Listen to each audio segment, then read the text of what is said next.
আসসালামু আলাইকুম সম্মানিত দর্শক, আজকে দুইটা বিষয় নিয়ে কথা বলবো। নাম্বার 1, তারেক জিয়ার শিক্ষা যোগ্যতা ও রাজনৈতিক যোগ্যতা। নাম্বার 2, জামাতে ইসলাম এবং এনসিপির সম্বন্ধে। আমরা প্রথমেই তারেক জিয়ার শিক্ষা যোগ্যতা ও রাজনৈতিক যোগ্যতা একটু খুঁজে দেখি। তারেক জিয়ার শিক্ষার যোগ্যতা হলো, হলফনামায় দেখানো হয়েছে ইন্টারমিডিয়েট পাস, কিন্তু মূলত উনি ঢাকা ভার্সিটিতে অনার্সে ভর্তি হয়েছিলেন। হয়তো ফার্স্ট ইয়ার সেকেন্ড ইয়ার পড়াশোনা করেছেন, পরে আর পড়াশোনা হয়তো করতে পারেন নাই। কিন্তু দেখুন ওনার পলিটিক্যাল ব্যাকগ্রাউন্ড দেখুন। ওনার তারেক জিয়ার বাবা ছিল সাবেক রাষ্ট্রপতি, এই সরকারে ছিল, দেশ রাষ্ট্র পরিচালনা করেছে। ওনার মা 3 বারের প্রধানমন্ত্রী, 3 বার রাষ্ট্র পরিচালনা করেছে। উনি রাজ পরিবারের সন্তান। তারপরে উনি 111-এর সময় নির্যাতিত হয়ে ইংল্যান্ডে চলে যায়। 17 বছর নির্বাসনে থাকেন।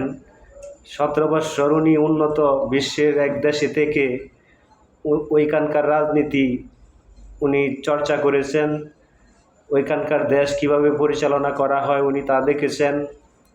তারপরে ওনার বর্তমান যে পলিটিক্যাল যে ফিউচার প্ল্যান আছে, এরপরে আপনার ওনার যে ভদ্রতা, এরপরে উনি বিনয়ী আচরণ, বিনয়ী কথাবার্তা, আপনারা ইতিমধ্যেই দেখেছেন যে উনি সাধারণ পাবলিকের সাথে কী ধরনের আচরণ করে।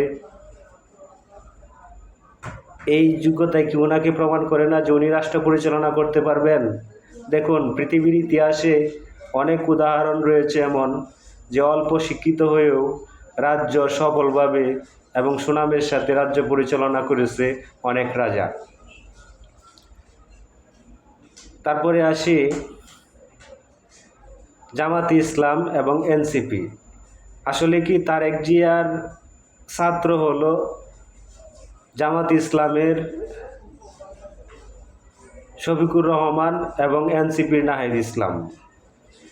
কথাটা হাস্যকর হলেও এমনি বিভিন্ন ইউটিউবে মিডিয়াতে দেখা যায় যে তারেক জিয়া দেশে আসার পরে তারেক জিয়া যে ধরনের কথাবার্তা বলতেছে, যে ধরনের আচরণ করতেছে, তারাও এই ধরনের কথাই বলতেছে।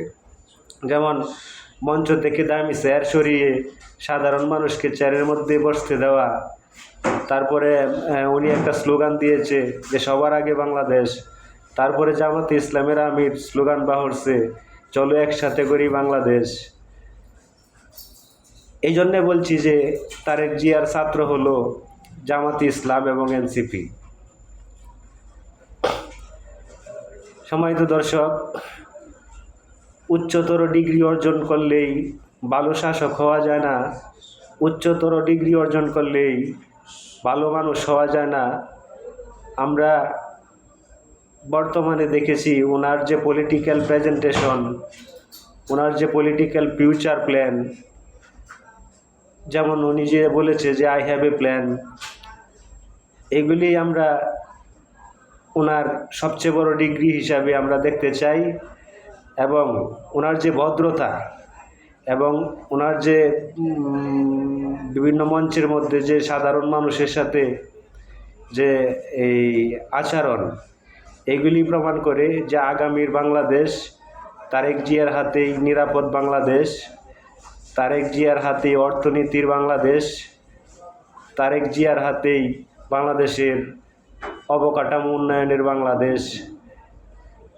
সম্মানিত দর্শক, আমরা বিভিন্ন কথা না শুনে সব ভেদাভেদ ভুলে আমরা আগামীর সুন্দর একটি বাংলাদেশের জন্য ধানের শীষে ভোট দিয়ে তারেক জিয়ার হাতকে শক্তিশালী করে তারেক জিয়াকে সরকার প্রদান করে আমরা জয়যুক্ত করতে চাই। তাই আগামী 12 তারিখ আপনারা সকলেই স্বতঃস্ফূর্তভাবে ধানের শীষে ভোট দিতে কেন্দ্রে চলে যাবেন। এই দোয়া রেখে আমি আমার কথা শেষ করছি। আসসালামু আলাইকুম, ধন্যবাদ।